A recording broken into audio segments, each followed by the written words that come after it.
Kecuali kasus doping, saudara-saudara, court arbitrase sportif ini, CAS ini menganut prinsip presumption of innocence, asas praduga tak bersalah. Jadi 7 pemain Malaysia ini dinyatakan belum bersalah sampai ada keputusan final, sampai ada keputusan dari court, dari pengadilan yang berkekuatan hukum tetap. Jadi ini masih sementara, saudara-saudara, sambil menunggu sidangnya akan berjalan. Halo saudara-saudara, jumpa lagi dengan komentator gadungan di sini. Dengan komentator yang gadungan.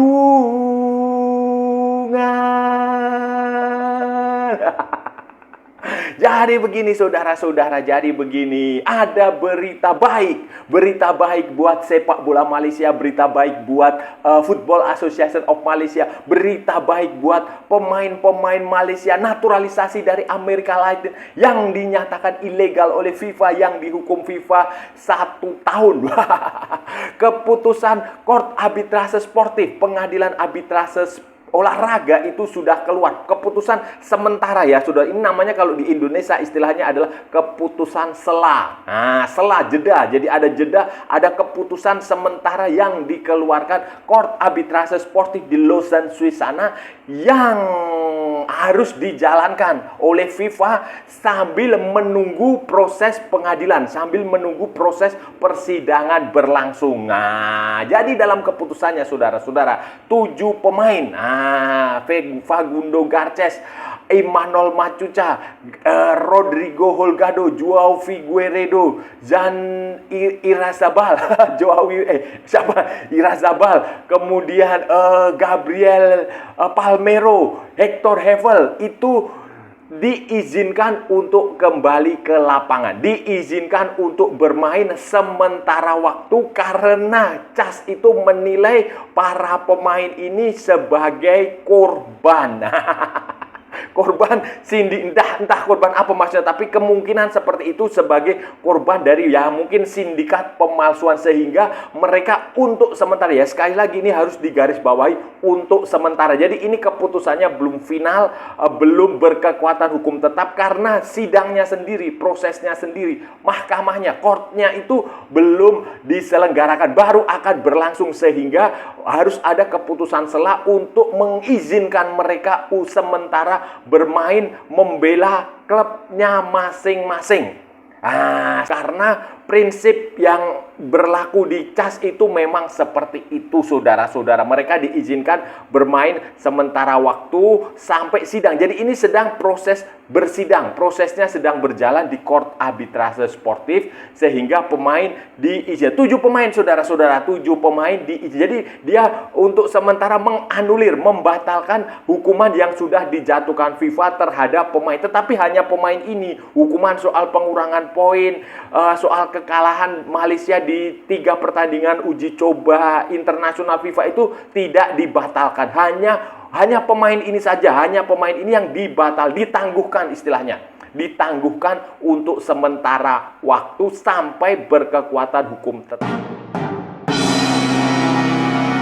Keputusan ini tentu saja sebagai kabar baik, kabar bagus bagi sepak bola Malaysia, bagi tim nasional Malaysia, bagi asosiasi sepak bola Malaysia, bagi fans sepak bola Malaysia, walaupun hanya sementara. Dan ini tentu saja menjadi kabar buruk bagi Vietnam, bagi Thailand, bagi Indonesia, bagi Singapura, bagi negara-negara jiran mereka yang ada di tetangga. Ini tentu saja kabar buruk. Keputusan ini walaupun hanya sementara. Jadi itu penting digarisbawahi bahwa ini keputusan sementara. Pertanyaannya adalah kenapa CAS mengeluarkan keputusan sementara? Keputusan ini membatalkan, menangguhkan. Nah, bahasanya begitu ya. Kita gunakan menangguhkan. Jadi belum final keputusannya, masih sementara, menangguhkan hukuman ini karena CAS itu sudah Court Arbitrase Internasional itu terikat oleh Konvensi Geneva.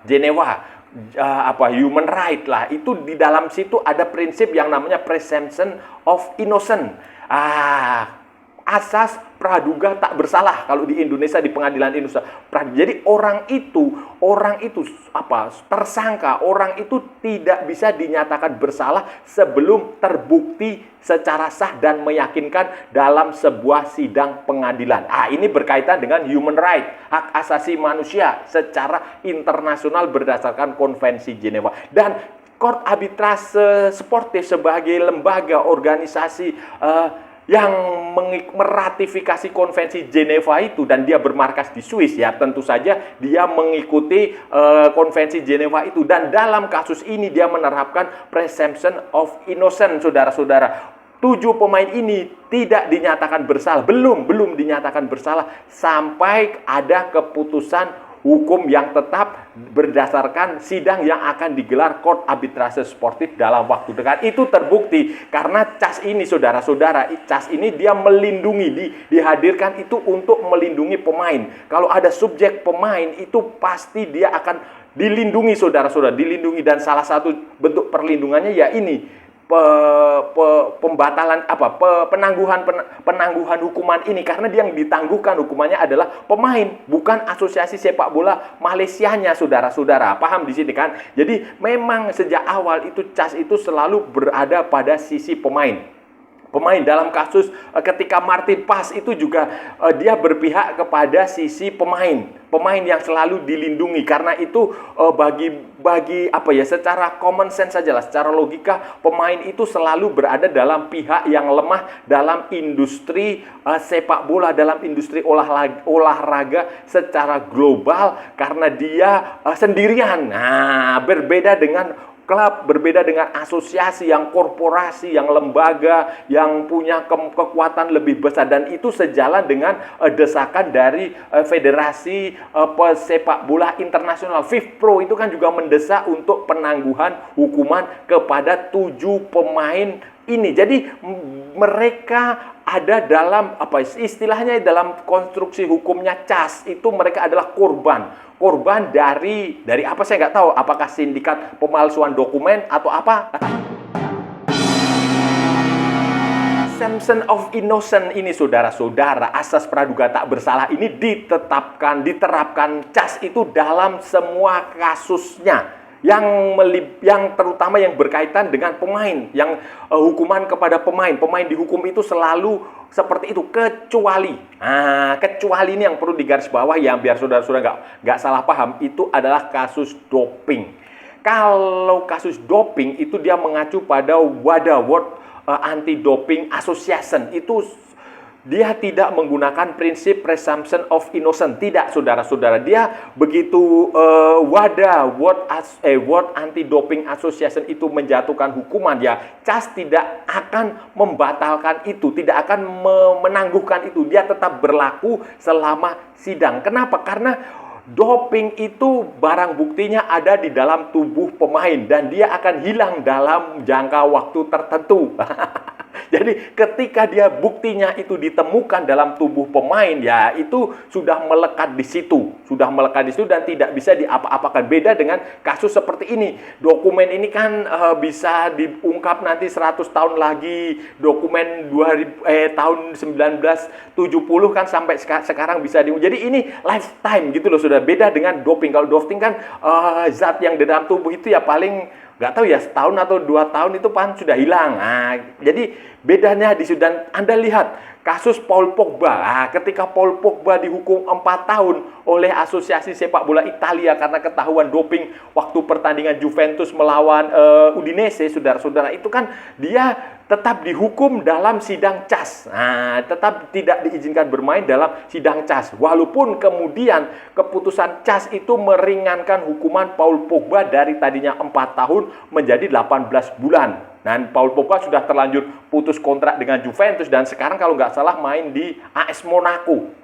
Itu kasus doping itu berada dalam pengecualian presumption of innocence dalam sistem hukum di Court Arbitrase Sportif, pengadilan arbitrase olahraga, karena apanya berbeda. Kasusnya berbeda karena barang buktinya itu berbeda. Kalau Court Arbitrase kasus doping juga menggunakan presumption of innocence, ya nanti barang bukti yang di dalam tubuh orang itu sudah terlanjur hilang. karena saudara-saudara harus ingat bahwa sidangnya, pengadilannya itu tidak berjalan sehari 2 hari.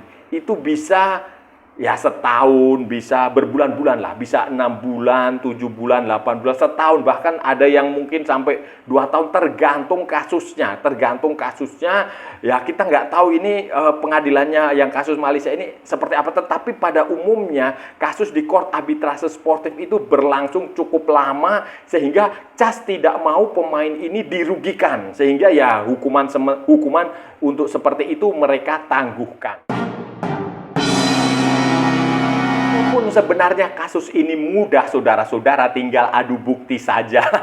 Tinggal saling menunjukkan bukti saja, bukti dokumen kelahiran. Tetapi kan dalam pengadilan internasional seperti CAS ini, apalagi dia ada di Swiss, di tetangganya Geneva, di Lausanne, dia posisinya di Lausanne, tetangganya Geneva, itu kan otomatis ada prinsip-prinsip human right, international human rights, konferensi Geneva human right yang harus dia pegang, harus dia tetapkan. Jadi jangan nggak usah gimana lah, biasa saja.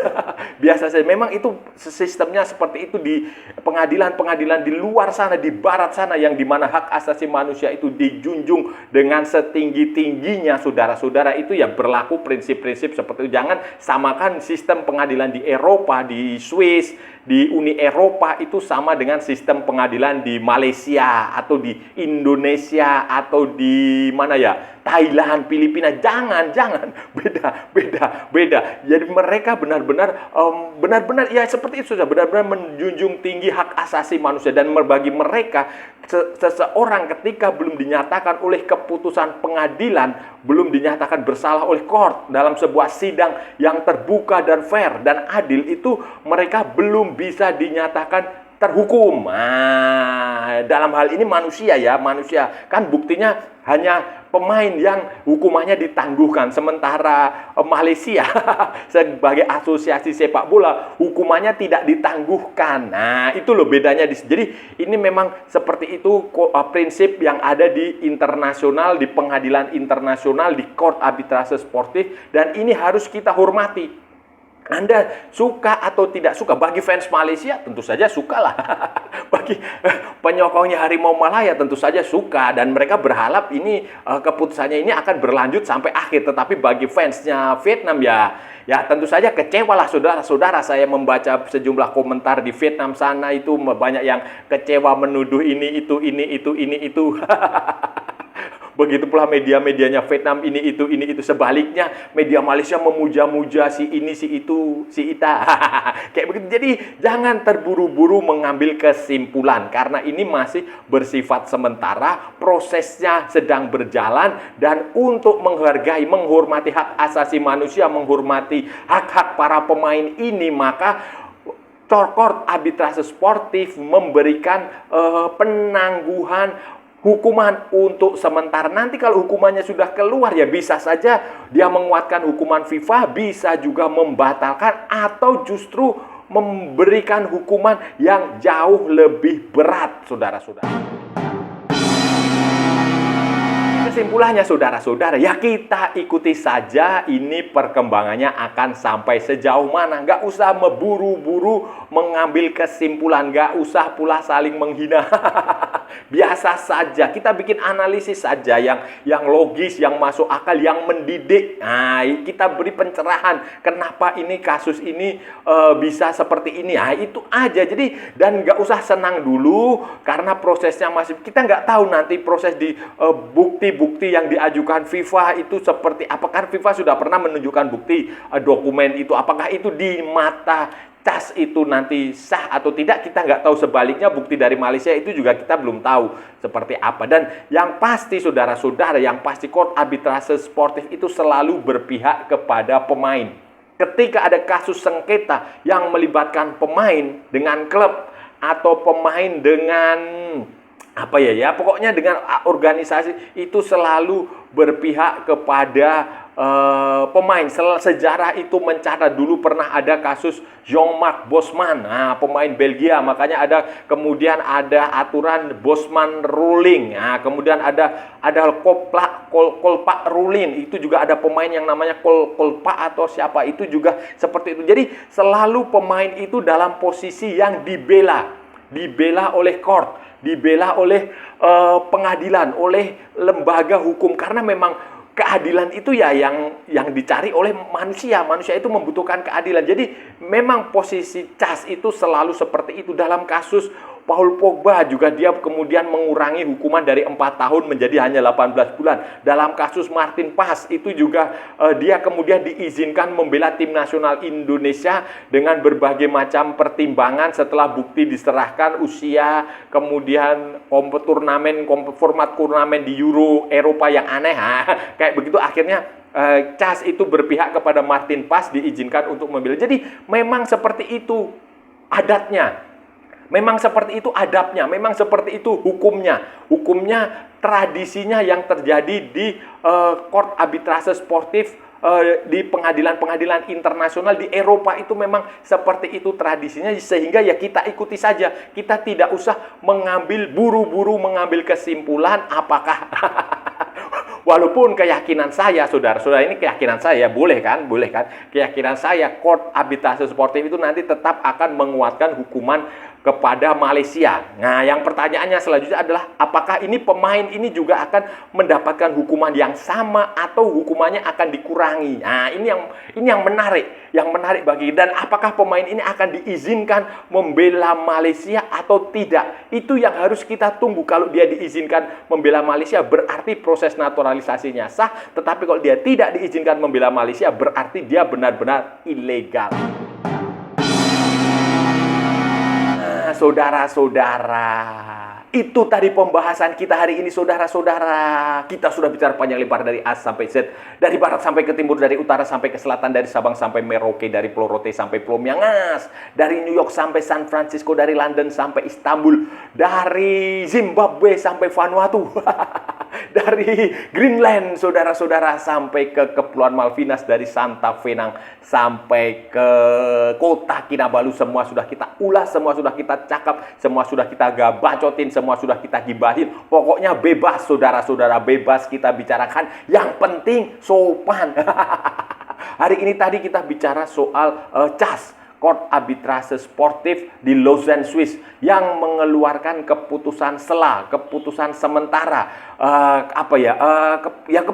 keputusan sela istilahnya, keputusan sementara yang membatalkan hukuman FIFA kepada 7 pemain naturalisasi apa warisan atau apalah itu dari Amerika Latin milik Harimau Malaya. Gabriel Palmeiro, Hector Hevel, Facundo Garces, Imanol Machuca, Rodrigo Hugelgado, Joao Figueiredo, kemudian siapa lagi? John Irazabal.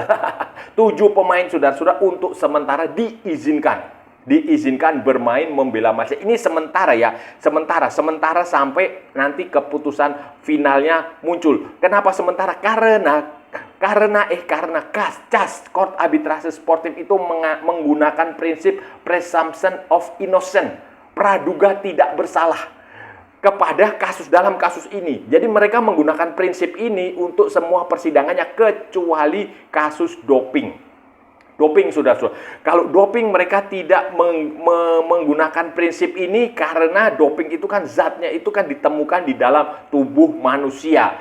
Ya, pembuktiannya adalah pembuktian ilmiah ada di dalam tubuh manusia, ada dalam tubuh pemain, sehingga ya sudah hukuman langsung dijatuhkan, tidak perlu menggunakan prinsip presumption of innocence ini, tidak perlu, sehingga beda kasusnya. Kalau doping memang seperti kayak Pak Paul Pogba contohnya, itu dia dihukum 4 tahun, kemudian diberi waktu, hukumannya berkurang menjadi 18 bulan saja, saudara-saudara. Itu kasus doping. Tetapi kalau untuk kasus selain doping ya presumption of innocence, saudara-saudara. Jadi ini nanti menunggu sampai pengadilan, sampai sidang, karena sidangnya butuh waktu yang tidak sebentar, butuh waktu yang lama. Nanti kalau di sidang diputuskan bahwa ini orang ini Malaysia bersalah dan orang ini bersalah, ya hukumannya dijatuhkan, karena yang dibatalkan itu cuma hukuman kepada 12 7 pemain ini, bukan hukuman kepada Malaysia, kepada Football Association maupun hukuman FIFA terhadap pengurangan 3 poin, kekalahan 0-3 dalam 3 pertandingan itu. Jadi memang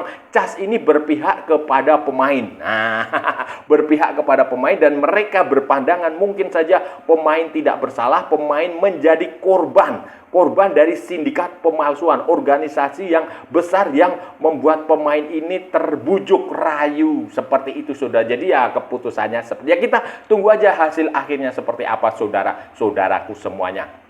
Dan saya rasa sudah cukup ya pembahasan kita kali ini. Kalau ada salah-salah, ya mohon maaf. Namanya juga gadungan, saudara-saudara. Wajar kalau gadungan itu salah. Tetapi kalau benar berarti sebuah kebenaran. Kalau saudara-saudara merasa channel ini bermanfaat, berguna, menghibur, menginspirasi, silahkan like, share, and subscribe. Tapi kalau tidak, saudara-saudara, abaikan saja, skip. Jangan ditonton, tetapi jangan nyampah. Jangan membuat komentar-komentar yang menghina, menghujat, melecehkan, merendahkan orang maupun negara lain. Santai aja, ini hanya bola. Kita cari teman, bukan cari musuh. Ikuti juga akun media sosial Komentator Gadungan, ada di Instagram, ada di Facebook, dan ada di TikTok yang bukan TikTok Shop, saudara-saudaraku semuanya. Oke?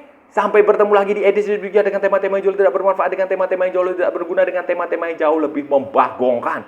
Salam olahraga dan merdeka!